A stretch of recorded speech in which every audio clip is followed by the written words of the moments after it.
So I just wanted to do a short video on how you go to your Google Drive. And I'm just going to open up a Google Doc. Um,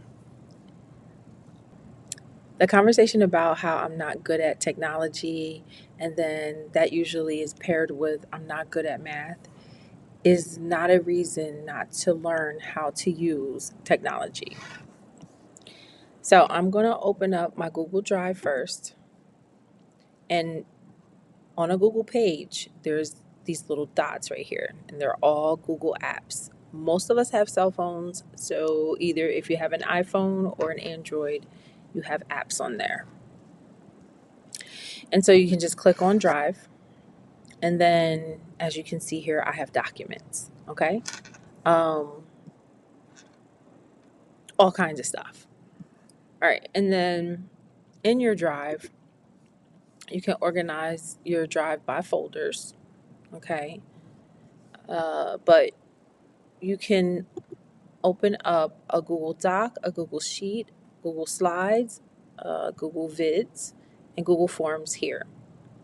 There are other items like Google Sites. I do use that. I don't use Google Drawings that much anymore. When it first came out, I used it a lot. Okay? So if I open up, well, I can actually go here and go to Google Docs here as well. So this video is just showing you how to open up a Google Doc.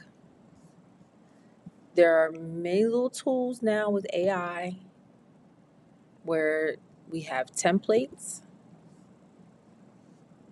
very nice templates. They're getting better and better, okay? All kinds of, there's a to-do list one, I mean, all kinds of things. And then if you want to do meeting notes, you can do that. You can draft an email, and then you have the more tab. So you have other things over here, okay?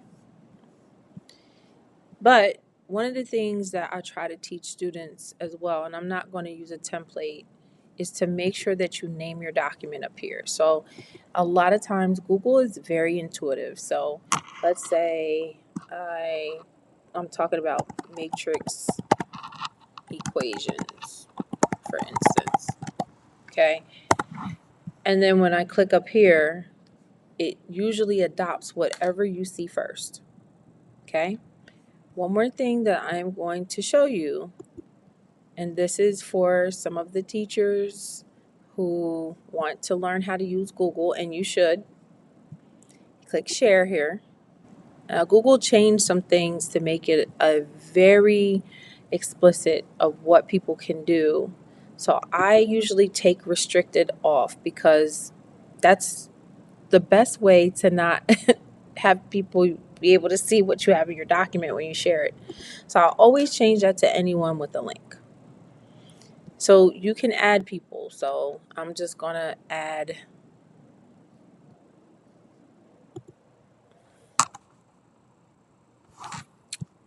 So I'm just going to add.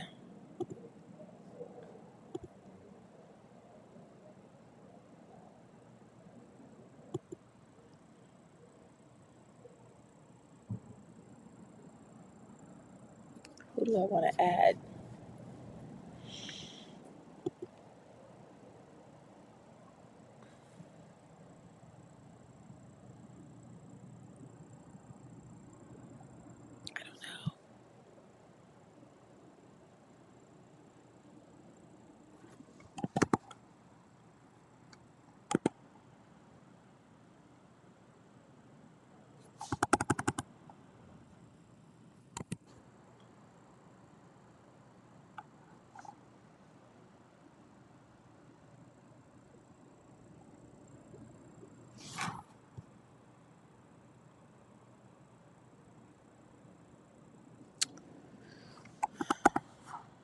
So I'm just going to add a made up email address at gmail.com. Okay. And then you give them the permission to either edit, comment, or view. And then you can leave them a little message. And then if you don't want to click send that way, you can also copy the link or you can add this link somewhere else. Okay? So as always, thank you for watching. See you next time.